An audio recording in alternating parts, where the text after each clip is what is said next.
300 kilometers. That is how far a team now has to run on an approved fuel before it counts. And the rule that says so was revised on the 5th of August, while the sport was shut down. The fuel in these cars has needed sign-off for years. What changed this month is that the approval regime reached backwards into pre-season testing, into the days when nobody is scoring anything. And the reason it reached backwards is a problem you cannot detect by analysing the fuel. Here is the fact. The FIA published a revised version of the 2026 technical regulations on the 5th of August. Inside the fuel section, Article C16.4.1 now extends the approval requirement to pre-season tests. A team submits 2 separate 5-litre samples in suitable containers to a laboratory designated by the FIA and cannot use that fuel in competition or in testing without written approval. Article C 16.4.2 requires the approved fuel to be used for at least one full test day covering 300 kilometres. And a new article, C 16.4.3, extends the same requirements to TCC tests. 2 samples, 5 litres each, 300 kilometres. Written approval before a wheel turns. Hold the number 300. It comes back, and the reason it exists is not the reason you would guess. Now the rest of what moved, because most of it is bookkeeping, and one piece of it is not. Article C 16.1.2 now carries the environmental requirement on its own. Fuel must be 100% sustainable, with no chemical additives intended to boost power, and no blends involving fossil derivatives. The chemical specifications and impurity limits that used to sit in that article moved out into C 16.3.3. That push shifted the articles below it down a place, so the old C 16.3.3 and 3.4 became 3.4 and 3.5, covering permitted oxygenates and non-sustainable additives. That is renumbering. Nothing was moved to an appendix, whatever you may have read, and I include myself in that, because that is what I thought the change was before I went and checked. The sourcing on those article numbers comes from coverage of the FIA publication rather than from the document in front of me, and I will flag one internal inconsistency in that coverage rather than paper over it. The same report describes 2 1-litre samples in connection with engine oil under Articles C 16.9.1b and the range C 16.6 to C 16.8, alongside the 2 5-litre samples for fuel under C 16.4.1. Different fluids, different clauses, and physically that makes sense, but I have not read both texts and I am not going to present them as though I had. If you want the article checked instead of repeated, subscribe. That is the entire offer here. And put your country in the comments because I keep being wrong about where this channel is watched. So here is what the rule is actually protecting. Fuel is not a passive liquid in these cars. It is a designed chemical, and the design changes power. Start with a constraint. Fuel flow to the combustion engine under these regulations is limited by energy rather than by mass or volume. That single sentence rewrites the whole optimisation problem. Under the old fuel flow limit, the game was to extract the most work from a fixed mass of fuel per hour. Under an energy-based limit, the amount of chemical energy you are allowed to push through the engine per unit time is fixed no matter what the fuel is made of. So making a more energetic fuel buys you nothing directly. What it buys you is everything else. Burn rate, knock resistance, how completely the charge burns in the time available, how much energy leaves as heat rather than as work. Now oxygenates, since that is the word on the cover. An oxygenate is a fuel component that carries oxygen inside its own molecule. Alcohols and ethers are the common families. Because the molecule brings its own oxygen to the reaction, it burns cooler and it resists knock, which is the uncontrolled detonation of the unburned charge ahead of the flame front. Knock is the wall every high-output engine runs into. More knock resistance means you can advance the ignition timing or run more boost, and both of those are power. The cost is energy density. Oxygenated molecules carry less chemical energy per kilogram than pure hydrocarbons because part of the molecule is already oxidized. Think about the difference between dry firewood and wood that has been treated to burn evenly. The treated wood does not contain more heat. It releases what it has in a way you can control. That control is worth more in an engine than raw content is. So the permitted oxygenate list is not an environmental footnote. It is a performance parameter with an article number, and it is why that clause got its own numbered home in the reshuffle. 3 questions. Why not just let teams use whatever they want? Because fuel then becomes an arms race in specialist chemistry that has nothing to do with racing and costs a fortune. Why does the regulation separately ban additives intended to boost power? Because an additive can do the knock job in tiny quantities without ever showing up as a major constituent. And why does any of this require a laboratory rather than a rule and a signature? That is the whole video, and the answer arrives in about 6 minutes. Now the mirror case, and it is the reason this rule changed. Before the season opener in Melbourne, Petronas obtained homologation for the sustainable fuel powering the Mercedes power units, which supply Mercedes themselves plus McLaren, Williams and Alpine. Motorsport.com reported that the certification arrived at the last moment, with the opening weekend already about to start. 4 teams on the grid, 1 fuel, and the paperwork landing in the final days. The same report described what the process used to be. Until 2025, fuels were verified and certified at a laboratory affiliated with the FIA. A manufacturer sent a sample and received results in around 20 days. That is a straightforward analytical service. You submit the substance is measured, the answer comes back. The new procedure is considerably more complicated, and the reason is not that the chemistry got harder to measure. Now put those 2 things side by side.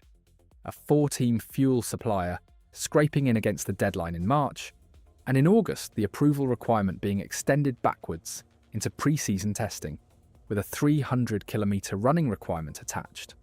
Those are not 2 unrelated news items. The second is a response to the first. Paperwork before performance. Or is a fuel that cannot be certified in time simply not ready? Like this video if you think extending approval into testing is sensible. Comment if you think it is administrative overreach on teams already drowning in submissions. And subscribe while you're there. Now the neighbouring parts, because a fuel decision does not stay in the tank.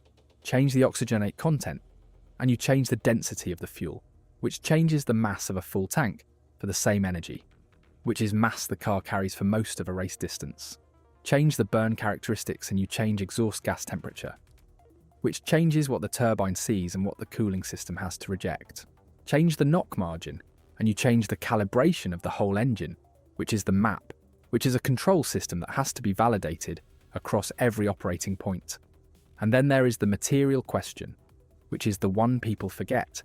Fuel sits in contact with seals, hoses, the fuel cell bladder, pump internals and injector components for the life of those parts. Oxygenated fuels are chemically more aggressive to certain elastomers than pure hydrocarbons are. Switch fuel late and you are not just recalibrating an engine. You are asking whether the components downstream of the tank are compatible with the new blend over a race distance at temperature. Which brings us straight to the number, and here is the payment on what I asked you to hold. 300 kilometres. That is roughly a race distance. It is not a sampling requirement, because you do not need 300 kilometres to know what is in a liquid. 2 5-litre samples in a laboratory tell you the composition in an afternoon. 300 kilometres is a durability requirement wearing the clothes of an approval requirement. It is the distance at which seals have soaked, at which the fuel system has reached steady temperature, at which anything the blend is going to do to the hardware has started doing it. The regulation is not asking whether the fuel is legal. It is asking whether the team has actually run on the thing it declared long enough for the consequences to show up before it arrives at a race weekend, which is why the requirement had to move into pre-season testing specifically. Pre-season is the only window in the calendar where 300 kilometres of running on a candidate fuel is even possible. The sequence tells the story cleanly. The regulations set fully sustainable fuel as a cornerstone of this generation, with all constituents from non-food bio-derived sources, genuine municipal waste, or sustainable carbon capture. Suppliers went through a homologation process far more complex than the 20-day analysis of previous years. Petronas cleared it at the last moment before Melbourne for 4 teams. The season ran. On the 5th of August, with the cars parked, the approval regime was extended backwards to cover pre-season and TCC testing with 2 5-litre samples, written approval before any use, and a full test day of 300 kilometres. Now the structural point, and it is bigger than fuel. Almost every other technical rule in this sport is verified on the object. A plank thickness is measured. A wing deflection is loaded and measured. A floor edge is checked against a geometric box. Ferrari's exhaust device, which we covered a few videos ago, was assessed against coordinate limits and approved because the geometry complied. In every one of those cases, the car in the garage contains the entire answer, and a scrutineer with the right jig can find it. Fuel is the exception, and it is the only significant one, and that changes what a regulator has to build. When the object cannot answer the question, the regulator has to govern the process instead, which means samples, designated laboratories, written approval, declared batches, and running requirements. That is not a technical regulation in the normal sense. It is a compliance regime, and it is the only one of its kind in the rulebook. Here is the question the summer coverage did not ask. Why does the sport need 2 5-litre samples and a designated laboratory to check something a chemist could measure from a teaspoon? And the honest answer is that the laboratory is not the hard part. Stay with me, because the next part is where this stops being about chemistry and starts being about something you cannot measure at all. Follow the molecule and watch it fail. Take a sample of fully compliant, 100% sustainable racing fuel. Take a sample of chemically identical fuel made from fossil feedstock. Put both in front of the best analytical laboratory available. In the general case, the instruments cannot tell you which is which, because they are the same molecules. A hydrocarbon assembled from captured carbon dioxide and renewable electricity is not chemically distinguishable from the same hydrocarbon refined from crude. That is the entire selling point of these fuels. Drop-in compatibility means chemical equivalence. So sustainability is not a property of the liquid, it is a property of the liquid's history. And the regulations acknowledge this directly. Under the FIA's Advanced Sustainable Fuel Specification, co-processing is permitted, which is the practice of processing blended feedstocks of sustainable and non-sustainable origin together. Quantification is done by mass balancing, calculating the share of sustainable input material and attributing it across the output products on an equivalent basis. Verification of that methodology runs through a recognised voluntary sustainability scheme certification. Read that again slowly. The sustainable share of a fuel can be established by accounting for what went into the process, not by finding it in what came out. That is why the 20-day analytical service was not enough. Analysis answers whether the fuel matches the declared specification and the impurity limits. It cannot answer whether the carbon came from municipal waste or from a well, because those two carbons are the same carbon. So the laboratory checks the specification, and the paperwork checks the sustainability, and the sport needs both. 2 5-litre samples, written approval, declared batches, chain of custody from the supplier, and a running requirement that ties the approved batch to actual mileage on the actual car. Every element of that regime exists because one of the sport's headline requirements is invisible to instruments. Nothing is free. This costs the sport something real, and it is not money, it is flexibility. A supplier who finds a better blend in June cannot simply bring it to the next race because approval, sampling and running requirements sit in front of it. That slows fuel development, which advantages whoever got their blend right the first time, and disadvantages whoever is chasing. Petronas cleared homologation at the last moment for 4 teams in March. A supplier who had missed would not have had a quick route back. The strongest argument against everything I have said is worth stating properly. Nothing here proves the August change was a response to anything.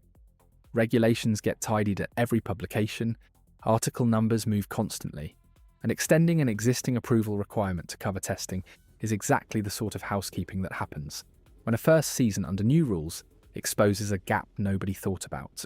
There is no FIA statement connecting the change to any supplier, and I have not seen one. Reading the Petronas timing as the cause is inference, and inference is cheap. What tips it for me is the 300-kilometre clause. Housekeeping does not usually arrive with a mileage requirement attached. A mileage requirement is somebody's answer to a specific problem they watched happen. What I cannot tell you is whether any supplier came close to failing this year, or whether the pre-season extension will change a single thing next February.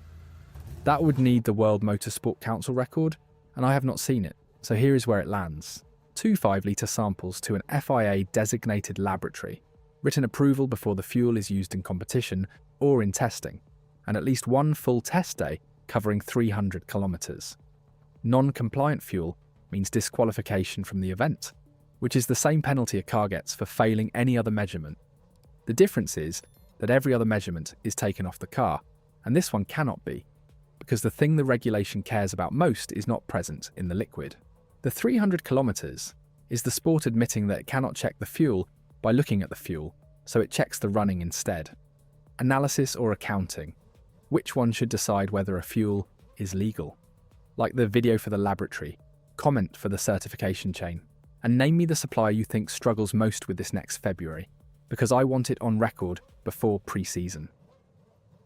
The Dutch Grand Prix runs on the 23rd of August, the first event after the shutdown, and it is also where Honda's revised power unit finally appears, which we covered a few videos back. The next one takes the delivery side of these regulations, the power curve that holds 250 kilowatts to a set speed, and then falls away to nothing, because that clause and this one are the two halves of how a lap actually gets driven now. Subscribe so it reaches you. Until the next one.